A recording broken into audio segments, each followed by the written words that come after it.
आप राम की कथा सुन रहे हैं ना, तो राम जी आपके बस में ही स्वतः ही हो जाएगा श्रोता। आप जो कान में कथा सुन रहे हैं, तो कान के द्वारा राम का पूजा कर रहे हैं। पूजा भी कई तरीका से होते हैं, जैसे अगरबत्ती से पूजा करते हैं, धूप से, ये साधारण पूजा है। वाणी गुणानुकथनेन श्रवणम कथाया, श्रवणम माने कान, जो आप कान में कथा सुन रहे हैं, तो कान के द्वारा श्री प्रयाग महाराज जी का, श्री त्रिवेणी संगम का आप पूजा कर रहे हैं। मैं बोल रहा हूं तो मैं वाणी के द्वारा, अपने मुख के द्वारा श्री प्रयाग भगवान की पूजा कर रहा हूं। और किसको जैसे साधु संत हैं, आप झुकते हैं, प्रणाम करते, बाबा प्रणाम, राम राम, राधे राधे। आप साधु संत महात्मा के सामने जो मस्तक को झुकाते हैं, ये मस्तक के द्वारा पूजा कर रहे हैं। देखो, जो समाज को झुका देता है वो बड़ा नहीं होता है, जो समाज को झुका देता है उसका अहंकार बढ़ जाएगा। जो समाज के सामने झुक जाता है वही व्यक्ति ही बड़ा होता है। छोटा हो बड़ा हो, पुरुष हो स्त्री हो, वृद्ध हो बालक हो, ब्राह्मण हो शूद्र हो, सबके सामने हम झुके। झुकने से आपका आयु बढ़ेगा, झुकने से आपका प्रतिष्ठा बढ़ेगा, झुकने से आपका धन बढ़ेगा, झुकने से आप निरोग रहेंगे। व्यक्ति के अंदर में जब भक्ति आने लगता है ना, वो सबको स्वतः ही प्रणाम करता है। मोटरसाइकिल में जा रहा है, कोई मंदिर है, ऐसे मस्त, ऐसे आंख बंद कर देता है, ऐसे थोड़ा सा, अब मोटरसाइकिल से उतर के तो जा नहीं सकता, तो मस्तक थोड़ा झुका देता है। बस में जा रहा है, कार में जा रहा है, तीर्थराज प्रयाग है, ट्रेन में आप जा रहे हैं, इसी इलाहाबाद स्टेशन देख करके आप दिल्ली जाते हैं, बम्बे जाते हैं, चेन्नई जाते हैं, तो वहाँ ट्रेन में जाते समय भाई ये प्रयागराज है, यहाँ महाकुंभ लगता है, और वही आप ट्रेन में बैठ करके हाथ जोड़ दिया और आपका नमस्कार सिर्फ प्रयागराज के चरण में आकर के पहुंच जाएगा, भले आप ट्रेन में बैठ करके प्रणाम कर रहे हैं। और इस प्रकार जब आपके अंदर में आने लगता है, तो समझना जी भगवान आपके ऊपर कृपा कर रहे हैं, ये कृपा की पहचान है। वो सबको स्वतः प्रणाम करने लगता है, तो सबके सामने झुके, सबको प्रणाम करे। अब आप सोचेंगे भाई ये शूद्र है, स्त्री है, ये बच्चा है, मैं इसको क्यों प्रणाम करूं, मैं इतना बड़ा हूं। अरे प्रणाम देह को नहीं किया जाता है, प्रणाम शरीर को नहीं किया जाता है, प्रणाम व्यक्ति को नहीं किया जाता है। व्यक्ति के भीतर में प्रणाम, व्यक्ति के भीतर में वो स्त्री हो, शूद्र हो, बच्चा हो, आपसे छोटा उम्र हो, उसके भीतर में आत्मा के रूप में जो भगवान राम प्रयागनाथ बैठे, उनको ही प्रणाम किया जाता है। भगवान तो सबके शरीर में, हम प्रणाम कर रहे हैं, हम तो उनके आत्मा को देख रहे हैं ना, हम उनको क्यों देख रहे हैं, हम छोटा है, बड़ा है, या शूद्र है, स्त्री, हम ऐसा भावना नहीं देख रहा। नहीं नहीं, इनमें भगवान है, हम उनको प्रणाम करेंगे। और ऐसा सोच जब आपके अंदर में जो आने लगा, तो समझना जय श्री भगवान का कृपा अब धीरे धीरे बढ़ रहा है। तो इस प्रकार प्रयाग महाराज की कृपा हम सबको मिला है, जो आज हम सब कुंभ के बहाने से इकट्ठा हुए। श्री गोस्वामी तुलसीदास जी कल गुरु का वंदना कर रहे थे, और उसके बाद तुलसीदास जी आगे श्री ब्राह्मण का वंदना कर रहे हैं। यमराज बंदो प्रथम महिषुर चरणा,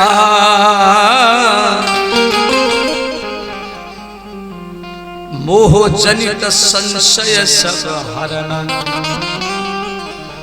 गोस्वामी तुलसीदास जी महिषुर, मही शब्द का अर्थ है पृथ्वी, मही माने पृथ्वी और सूर माने देवता।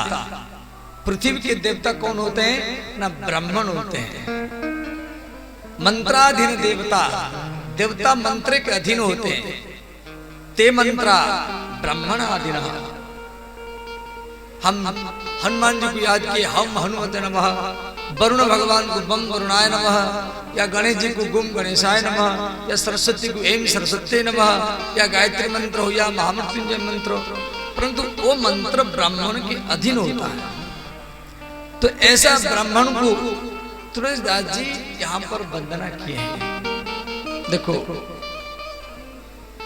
कोई भी ब्राह्मण है, हम उसको दान करते हैं,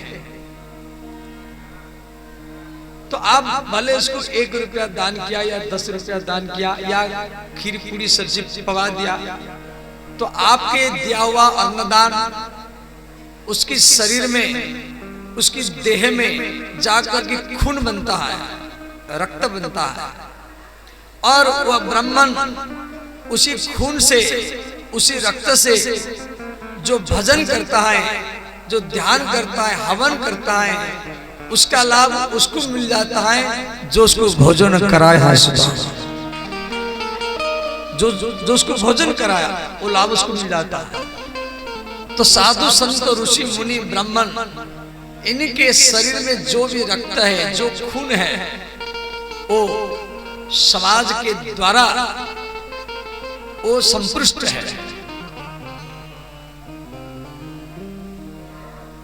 तो यहाँ पर तुलसीदास जी ब्राह्मण का वंदना किए, और भगवान श्री ये नारायण भगवान की छाती में भी भृगु जी का चरण चिन्ह है। ये कथा आप सबको मालूम है। श्री भृगु जी ब्रह्म ऋषि है, ब्राह्मण है। एक बार सारा देवता लोगों ने विचार किए जी भगवान ब्रह्मा विष्णु शिव, इन तीनों में सबसे महान कौन है? तो परीक्षा कौन करेगा? तो भृगु जी को भेजा गया। भृगु जी ब्रह्मर्षि है, परम नष्टिक ब्राह्मण है। तो सीधा ब्रह्मा जी के पास पहुंचे, और भीड़ था, ऋषि मुनि सब बैठे थे, और भृगु जी क्या किए, आगे जाके बैठ गए और प्रणाम नहीं किए। तो ब्रह्मा जी बोले, पुत्र आप हमारी बेटा है। भृगु जी ब्रह्मा जी के पुत्र है, और आप हमारे पुत्र हैं, और आप प्रणाम नहीं किया, ऐसा कर बैठ गए। तो भृगु जी चले गए, सीधा कैलाश लोक में पहुंचे। तो भगवान महादेव भृगु जी के स्वागत करने के लिए खड़े हो गए। तो भृगु जी शिव जी को डांट फटकार दिए। स्मशान में रहता है, भांग पीता है, सर पर लटकाता है, चमड़ा पहनता है, और स्वागत करने के लिए खड़ा हो गया। अब भगवान शिव जी को क्रोध आया, ये देखो हम तो स्वागत करने के लिए खड़े हो गए और उल्टा हमको डांट फटकार रहा है। भगवान शिव त्रिशूल उठाए मारने के लिए। तो भृगु जी अंतर ध्यान हो गए, गायब हो गए, सीधा वैकुंठ लोक में पहुंचे। तो भगवान नारायण लेटे हैं, लक्ष्मी माता चरण दबा रहे हैं, और भृगु जी क्या किए, जाकर के नारायण भगवान के छाती में एक लात मारे। लात तो मारे और गाली भी दी। हरदम सोता रहता है, पत्नी चरण दबाती रहती है। अब नारायण भगवान तुरंत खड़े हो गए, हाथ जोड़ करके क्षमा मांगे, बोले ब्राह्मण मैं आपका स्वागत कर नहीं पाया।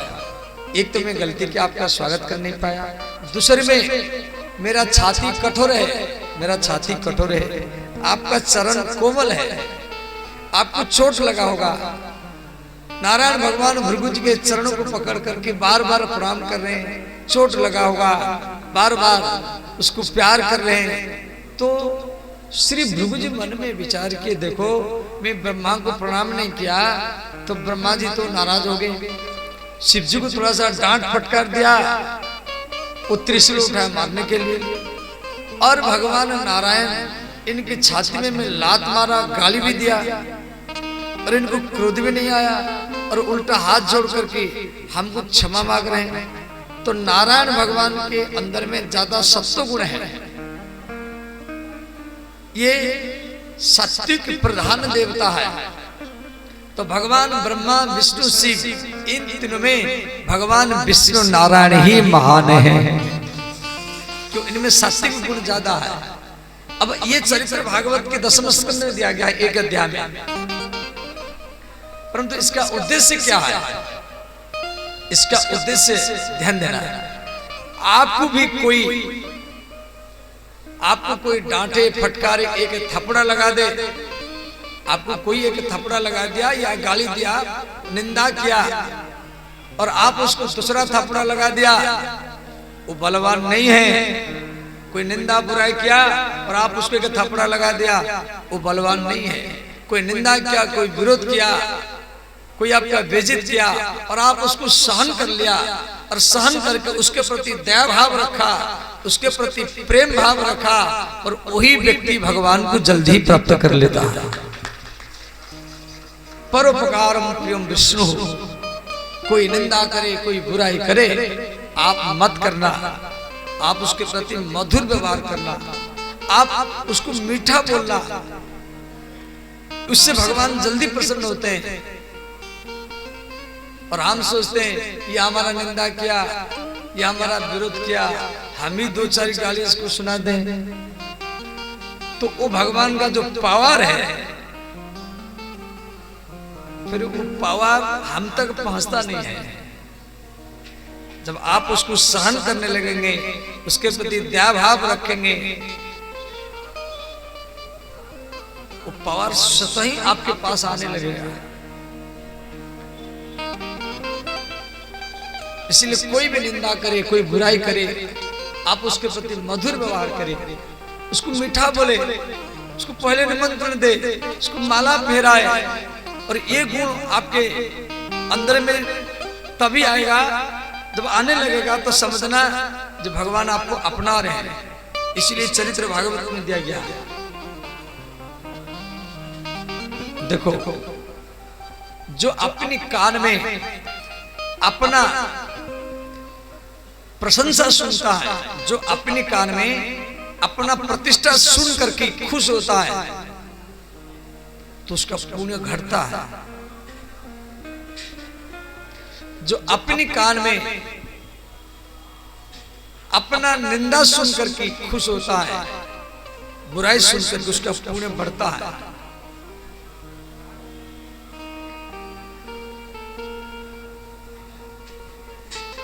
कोई निंदा करे, कोई बुराई करे, आप उसका सम्मान करिए, इज्जत करिए। और मैं तो यही बोलूंगा, जैसे कोई आपका निंदा कर रहा है, वो आपके सारा पाप को वो अपने ऊपर ले रहा है। कोई स्त्री बच्चा जन्म देती है तो साबुन से साफ करती है, जल से साफ करती है, और जो आपका निंदा बुराई करता है वो आपके सारा पाप को जीभ में चाट चाट करके ही साफ कर देता है। सारा पाप आपका निंदा वो कर रहा है तो आपका पाप उसके ऊपर जाएगा, और यदि आप उसका निंदा करेंगे तो उसका पाप आपके ऊपर आएगा। ये धर्म का नियम है। और श्री विवेक चूड़ामणि ग्रंथ में शंकराचार्य जी कोई प्रश्न किया, कि गुरु जी, एक जीवन मुक्त, एक भगवत प्राप्त पुरुषों का क्या लक्षण है?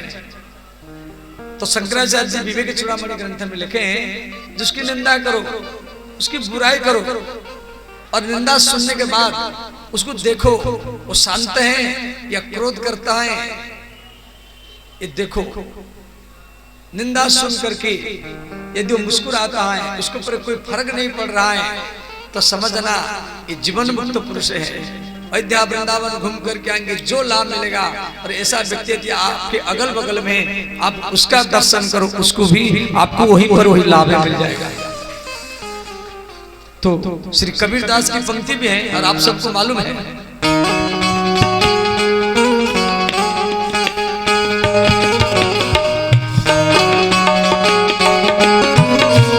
सब गाइए, दोनों हाथ उठा कर गाइए।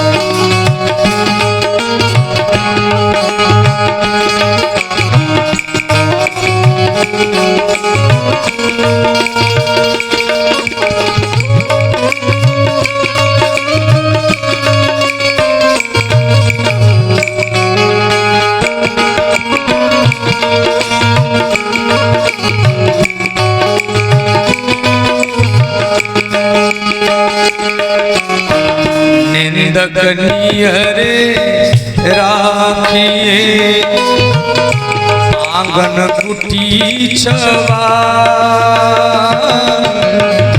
निंदक नियरे रागिए आंगन कुटी छवा निंदक नियरे राखिए आंगन कुटी छवा निंदक नियरे रागिए आंगन कुटी छवा बिनु साबुन पानी बिना निर्मल करे सुभाव कबीरा निर्मल करे सुभाव हो बिनु साबुन पानी बिना निर्मल करे सुभाव कबीरा निर्मल करे सुभाव बिनु साबुन पानी बिना निर्मल करे सुभाव कबीरा निर्मल करे सुभाव हो बिनु साबुन पानी बिना निर्मल करे सुभाव कबीरा निर्मल करे सुभाव सब गाइए हर हर महादेव।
भावना होत भावना बेकार भावना में भावना हो तो भावना भावना में भावना हो तो भावना बेकार भावना में भावना हो तो भावना भावना में भाव हो तो भव से बेड़ा पार कबीरा भव से बेड़ा पार हो भावना में भाव हो भव से बेड़ा पार कबीरा भव से बेड़ा पार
कबीरदास जी लिखे हैं, मैं केवल अर्थ कर रहा हूं, इस पंक्ति का अर्थ कर रहा हूं, हम अपने मन से नहीं बोल रहे हैं।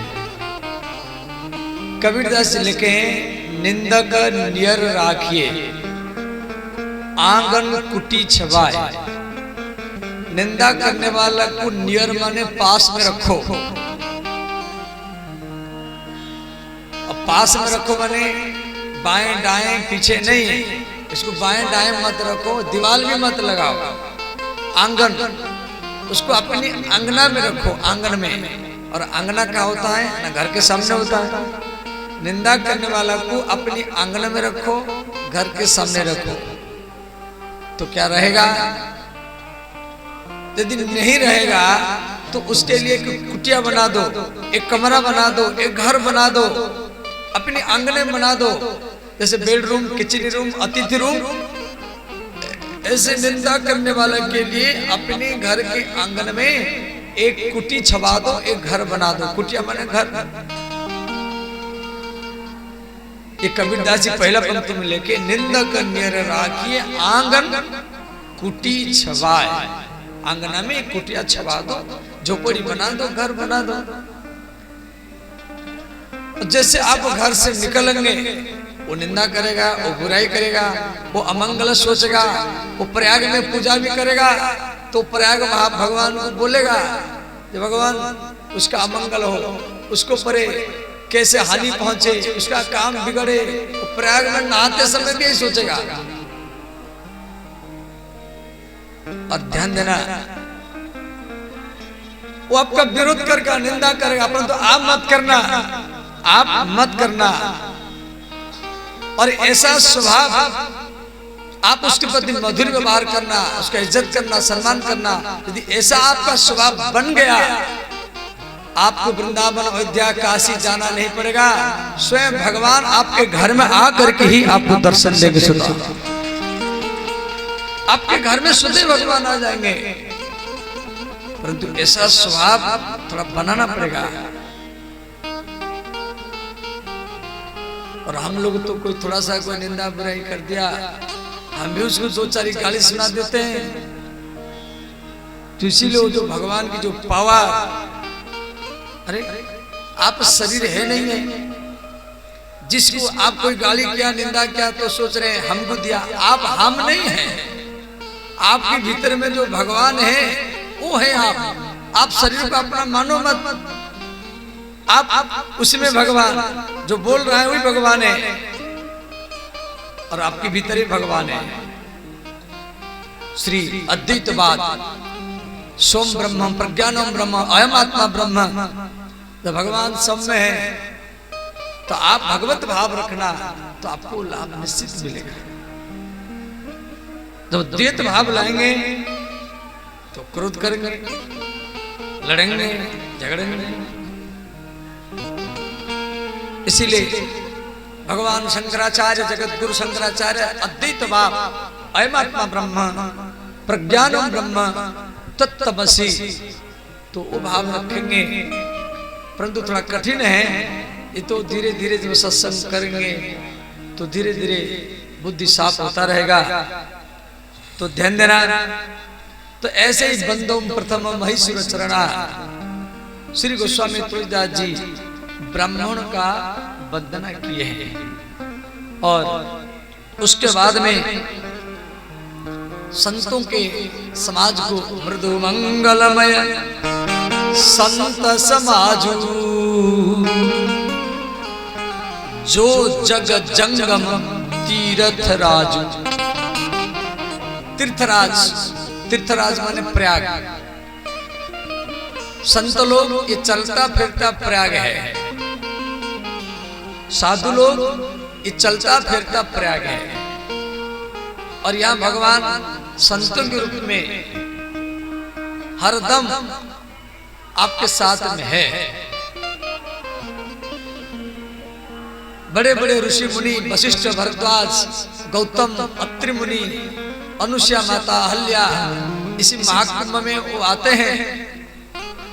श्री व्यास, पराशर, नारद, श्री शौनकादि मुनि, सनकादि मुनि, और श्री महर्षि वाल्मीकि, हंस मुनि, देवल मुनि, दुर्वासा मुनि, श्री दालभ्यान मुनि, कात्यायन मुनि, व्यास जी इसी महाकुंभ में सब आते हैं और सब भगवान भी आते हैं।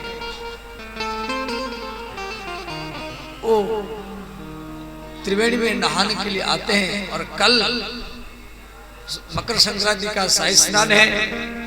सब ऋषि मुनि भगवान यहाँ पर नहाने के लिए आते हैं, तभी तो इतना भीड़ है। हर पंडाल में जिधर जाओ उधर भंडारा चल रहा है। सत्ययुग का महल, कहाँ खाओ, कहाँ सो, कहाँ लीला देखो, कहाँ कथा सुनो। खाने वाला का कहाँ खिचड़ी बट रहा है, कहाँ हलवा बट रहा है, कहाँ कढ़ी चावल बट रहा है, कहाँ पुस्तक बट रहा है, तो कहाँ कंबल बट रहा है, कहाँ रुपया बट रहा है। माने एकदम सत्ययुग का महल है। किसी भी खालसा में जाएंगे कोई किसको आपको मना नहीं करेगा। उसकी खालसा में आप है, आपको खिलाएगा, आपका व्यवस्था करेगा। खाने वाले खाते खाते थक जाएंगे, इतना ही कुंभ का महल। जिधर जिस सेक्टर में जाओ खाने वाले खाते खाते थक जाएंगे, परंतु खिलाने वाला कभी भी नहीं थकेगा, वो खिलाता रहेगा।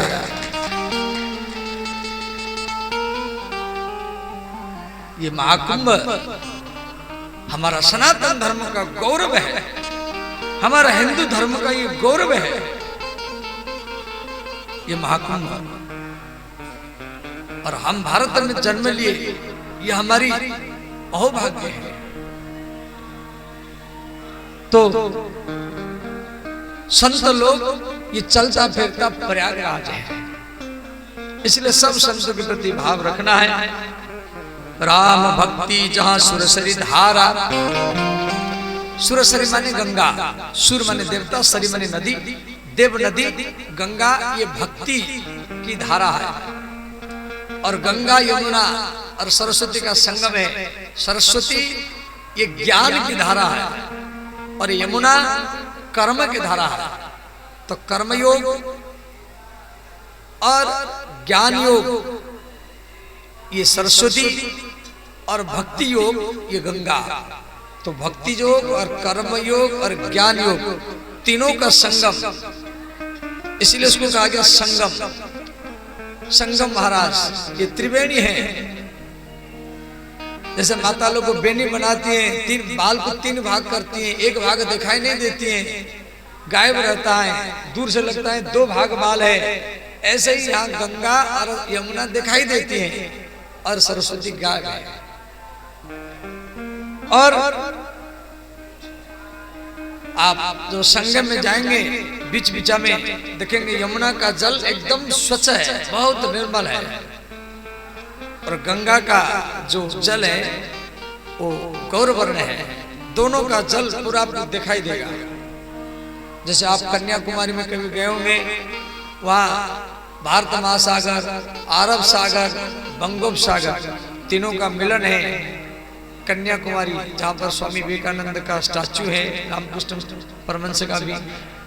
ऐसे यहाँ पर संगम में गंगा और यमुना का जल आपको दिखाई देगा। ये त्रिवेणी संगम है। कल उसका शुभ अवसर है और आप सब पैदल में चलना, हम भी चलेंगे, सब संतों लोग चलेंगे। अब गाड़ी में तो इतना जगह नहीं मिलेगा, अब जितना है गाड़ी का आगे पीछे आप चलते रहेंगे, समझ गए? तो आपको पुलिस नहीं रोकेगा, समझ गया? अरे ऐसे अलग जाएंगे तो रोक सकता है। उसी जगह में नहाने के लिए कल साधुओं को समय मिलते रहा, अखाड़ा है, सबका समय बारी बारी में दिया गया है। और हमारी इसी खालसा से, गुरु कृपानगर के खालसा से रथ सजकर की वो जो निर्वाणी अखाड़ा है वहां पर पहुंच जाएगा। ऐसे दिगंबर अखाड़ा है, निर्मोही अखाड़ा है, अनी अखाड़ा है। ये कुंभ मेला अखाड़ा वालों का है। आप मन में ऐसा नहीं सोचे कि सरकार लगाया, अरे सरकार तो अभी आया ना। इस सरकार पहले नहीं था, उससे पहले कुंभ मेला था। भाई कांग्रेस सरकार हो या बीजेपी सरकार हो, ये तो अभी आए ना। 75 साल होगा भारत को स्वाधीन किए हुए, और उस समय पहले अंग्रेज लोग शासन करते थे, उस समय भी कुंभ मेला लगता था। उससे पहले मुसलमान लोग शासन किए भारत को 600 से 700 साल तक। उस समय भी कुंभ मेला लगा था, परंतु उस समय कई मुसलमान लोग इसको रोक देते थे, त्याग से लगाते थे। ये कुंभ मेला ये अनादि से चल रहा है, अक्षय वट सत्ययुग से, समझेंगे। सरकार का काम है व्यवस्था करना, सबको शांति देना और व्यवस्था संभालना, परंतु कुंभ मेला ये अखड़ा वालों का है, ये हनुमान जी का है ये मेला। इसमें सर्वे सर्वा हनुमान जी है, श्री हनुमान जी कुंभ मेला लगाते हैं। जो भी यहाँ मंडलेश्वर, महामंडलेश्वर, द्वाराचार्य, जगतगुरु जो भी पद जिसको मिलता है वो हनुमान जी की गोदी में बैठा करके उनको दिया जाता है। साधुओं का ग्रेड होता है, जैसे आप प्रमोशन होते हैं ऐसे साधुओं का भी यहीं पर प्रमोशन सर्टिफिकेट मिलता है। तो वो हनुमान जी के सामने उनको प्रतिज्ञा करना पड़ता है। जैसे राष्ट्रपति या प्रधानमंत्री हैं वो शपथ पाठ लेता है संसद में, तो वहाँ उनको शपथ दिला जाता है। अरे यहाँ पर ऐसे मंडलेश्वर, महामंडलेश्वर, द्वाराचार्य, जगतगुरु जो भी बनेगा उसको हनुमान जी के सामने उनको संकल्प दिया जाता है।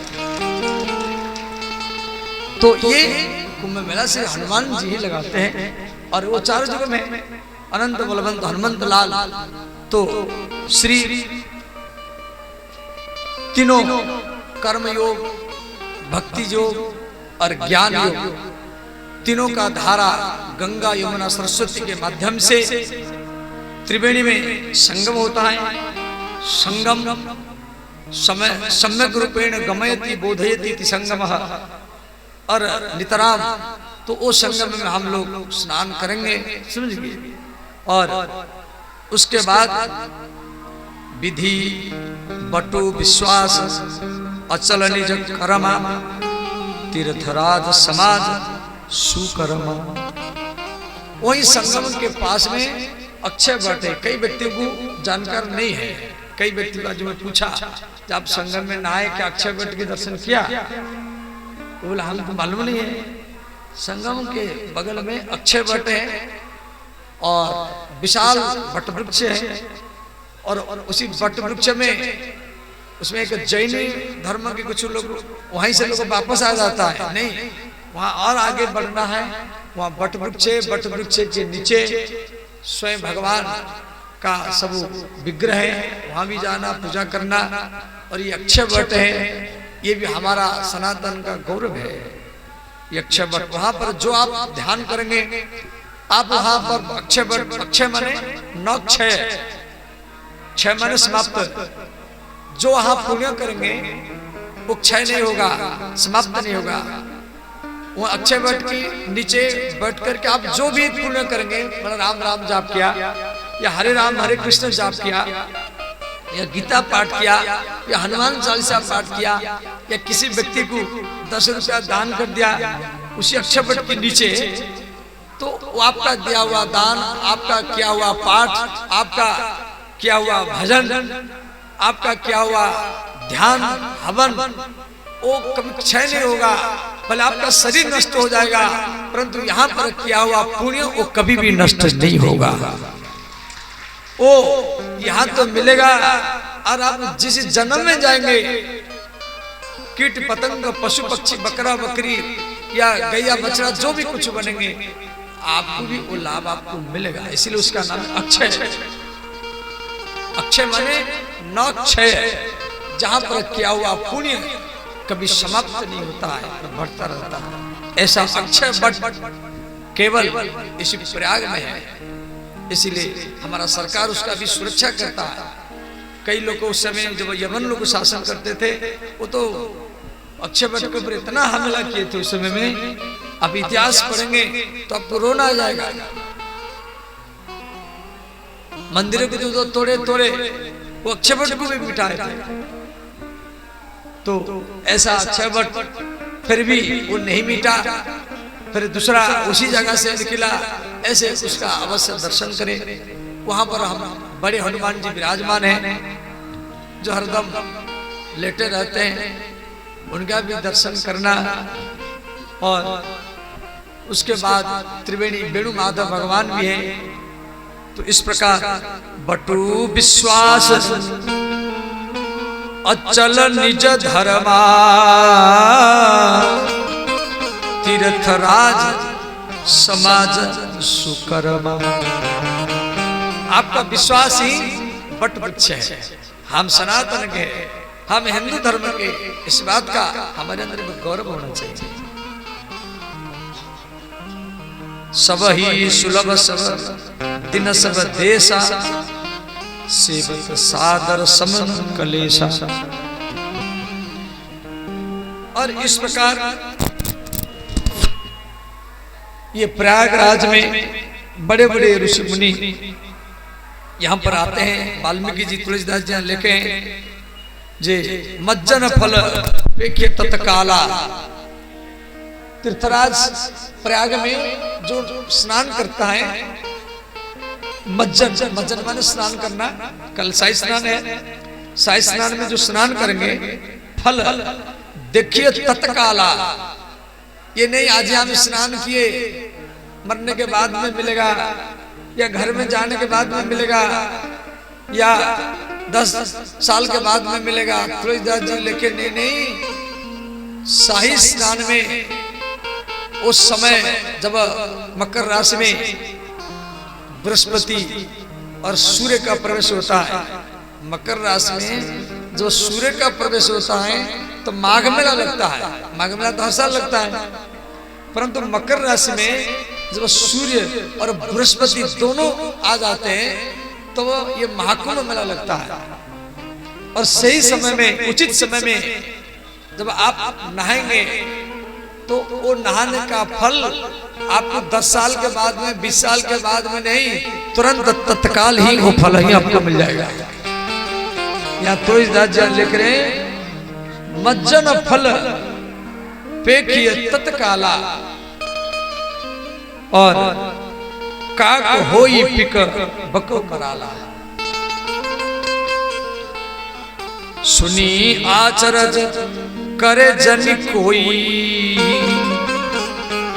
सतसंगति महिमा नहीं गोई। प्रयागराज में आना, नहाना, और कई व्यक्ति कल्पवास करते हैं, और सत्संग करना। कहाँ भी भागवत कथा, राम कथा, शिव कथा, देवी कथा सब सुनो। और यहाँ सब आते हैं। जलचर नभचर थलचर नाना, जे जड़ चेतन जीव जहाना।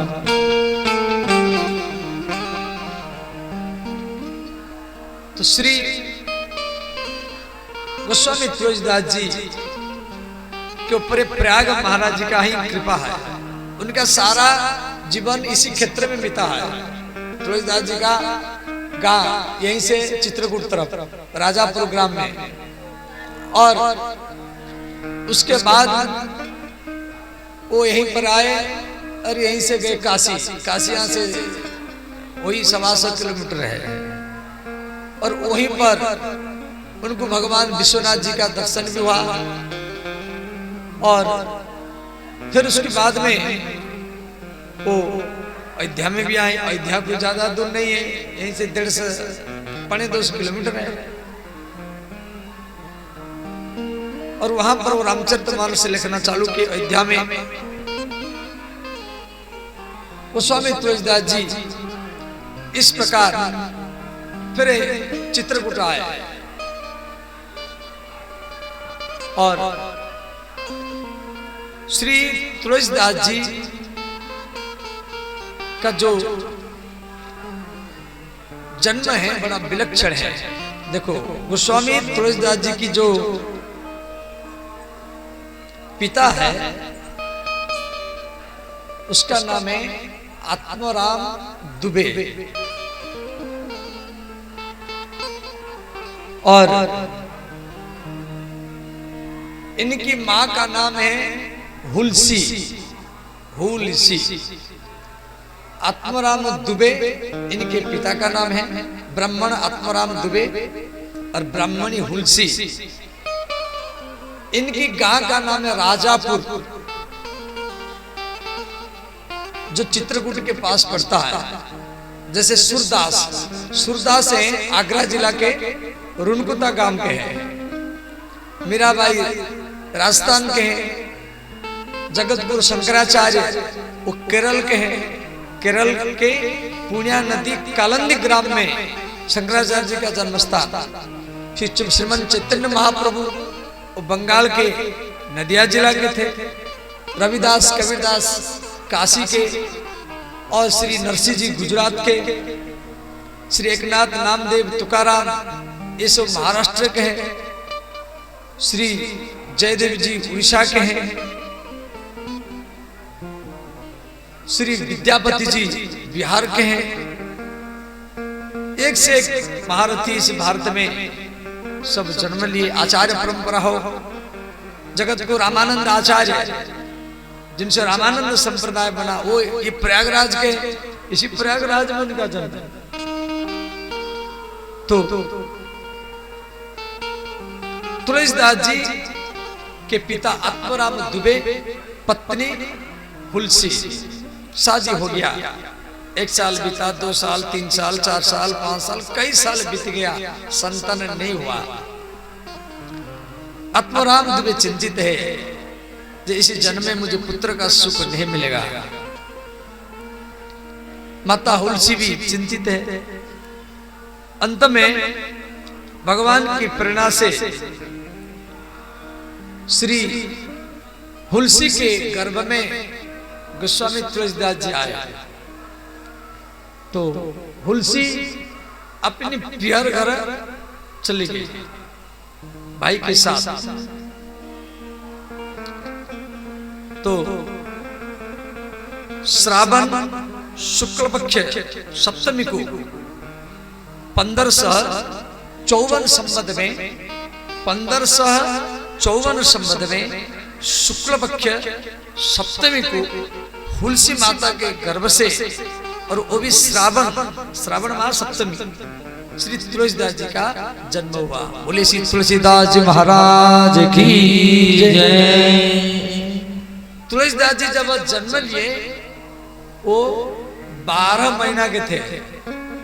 साधारण तो कोई बालक माँ के गर्भ में न 10 महीना तक रहता है, परंतु तुलसीदास जी 12 महीना के बाद में जन्म लिए थे। कललम तिक्रात्रेण पंचरात्रेण बुधबुदम। कोई भी बालक माँ के घर में जब 5 दिन का होता है तो बुधबुदा के समान, 10 दिन में बेर के समान, 20 दिन में अंडा के समान होता है। जब 1 महीना का होता है तो मस्तक, फिर 2.5 महीना में, 2.5-3 महीना में एक कन्या हो गया, पुत्र होगा मालूम पड़ जाता है। तीसरा 4था महीना में हाथ पैर बन जाता है। 5वां महीना में बालक को भूख लगता है, उसकी नाभि नाड़ी माँ के पेट के साथ जुड़ा रहता है। माँ जो खाएगी पुत्र को ही मिल जाएगा। 6वां महीना में माताओं के गर्भ में बालक के भी लात मारता है और माताओं को अनुभव भी होता है। और इस प्रकार 7वां महीना में, 7वां 8वां महीना में बालक माँ के गर्भ में उल्टा रहता है, ऐसे रहता है। कभी मलमूत्र के कीड़े काटते हैं। 9-10 महीना के बाद जन्म लेता है। परंतु तुलसीदास जी 10 महीना बीत गया, 11 महीना, 12 महीना समाज भयभीत हो गया। माता हुलसी भी घबरा गई। तो 12 महीना के बाद में तुलसीदास जी का जन्म हुआ। जैसे जन्म लिए इनके मुख से एक शब्द निकला, राम। इनके मुख से निकला शब्द राम। तो इसलिए इनका बचपन का नाम था राम बोला। क्यों? जन्म लिए तो राम बोले, तो नाम पड़ा राम बोला। परंतु इसमें एक संकट आ गया। संकट क्या? संकट श्री हुलसी माता तुलसीदास जी को तो जन्म दिया, उस समय उसको बेचैन हो गया। और उसकी दासी, हुलसी की दासी के नाम है चुनिया। हुलसी ने कहा, अरे दासी, मुझे ऐसे लग रहा है अब मैं बच नहीं सकती। अब मेरा मृत्यु आ चुका है। मेरे मरने के बाद ये बालक अनाथ हो जाएगा। इसलिए मेरा निवेदन है आप इसकी सुरक्षा करना और इसे बालक को लेकर के मेरे पति को दे देना। तो हुलसी वो बालक को चुनिया को दिया और वहीं पर हुलसी बेचारी मर गई। जन्म देने के बाद में हुलसी का मृत्यु हुआ और चुनिया वो बालक को लेकर के चित्रकूट के पास राजापुर ग्राम में आई। आत्माराम दुबे को दिया, ब्राह्मण देव ये आपकी बालक है, 12 महीना के बाद में जन्म लिया है। बोलते समय मुख से राम नाम निकला है। आत्माराम दुबे प्रसन्न हो गए और बोले इसकी मां कहां है? तो चुनिया ने कहा ब्राह्मण देव इसकी मां जन्म देकर के वहीं पर बेचारी मर गई। तो आत्माराम दुबे थोड़ा चिंतित हो गए, अब इसका पालन पोषण कौन करेगा? तो चुनिया ने कहा मैं इसके पालन पोषण करूंगी। तो दासी चुनिया ये तुलसीदास जी की दूसरी मां है। इधर उधर से कहां से दूध ला करके उसका पालन पोषण किया। इसी बीच में कई महीना बीत गया और चुनिया वो बेचारी मर गई। चुनिया का भी मृत्यु हो गया। अब आत्माराम दुबे और घबरा गए, जिसकी मां भी मर गई और जो पालन किया धाई माता वो भी मर गई। अब मैं ही इसका पालन करूंगा। तो आत्माराम दुबे इधर उधर से दूध ला करके और उसका पालन पोषण किए। तुलसीदास जी और थोड़ा सा बड़े हुए और अंत में आत्माराम दुबे का भी मृत्यु हो गया, वो भी मर गए। मोहल्ला में एक भय पैदा हो गया। भय क्या? जो इसी बालकों को जो खिलाता है वो मर जाता है, ये अफवाह मोहल्ला में पैदा हो गया। और बालक की मां नहीं, पिता नहीं, धाई माता नहीं, तो तुलसीदास जी के मौसा मौसी या जो भी रिश्तेदार वो भी वो बालक को लेने के लिए घबराए। जहां में यदि से बालक का पालन पोषण करेंगे हमारी घर में भी मौत आएगा। इसीलिए कोई भी रिश्तेदार लोग तुलसीदास जी को प्रेम करने के लिए घबराते थे। पड़ोसी वो भी भय करता था, जब मैं इसको खिलाऊंगा तो मैं भी मर जाऊंगा। इस प्रकार छोटे से बच्चे गोस्वामी तुलसीदास दिन भरी भूखे रहते थे, रात में भी भूखे सोते थे। क्यों? मोहल्ला में सब भयभीत है, कौन इसको खिलाएगा? जो खिलाएगा वही मरेगा। तो श्री जगदम्बा माता पार्वती काशी में बैठकर की सोच रही। भगवान महादेव बोले देवी आप इतना क्यों चिंतित हैं? तो माता पार्वती ने कहा हे नाथ, तुलसीदास राजापुर में जन्म लिया है, उसको कोई खिला नहीं रहा है। उसकी माँ, धाई माता, पिता सब मर चुके हैं। बालक कई दिन से भूखा है और मैं जगत माता हूं। यदि इस बालक का मैं सुरक्षा नहीं करूंगी तो समाज में मुझे कोई जगत माता कह करके पूजा नहीं करेगा। इसलिए मैं स्वयं से बालक का सुरक्षा करूंगी। तो भगवती माता पार्वती एक वृद्धा ब्राह्मणी का रूप बना करके वो रात में छुप कर के आती थी। कभी दूध पिलाती थी, कभी रोटी पकाती थी। इस प्रकार पार्वती माता साधारण रूप में, कभी पड़ोसिनी के रूप में, कभी रिश्तेदार के रूप में, कभी बगल गांव के व्यक्ति के रूप में, इस प्रकार रूप बना बना करके तुलसीदास जी की पालन किया। गांव के लोगों भी सोच, भाई कोई बूढ़ी माता आती है और ये बालक को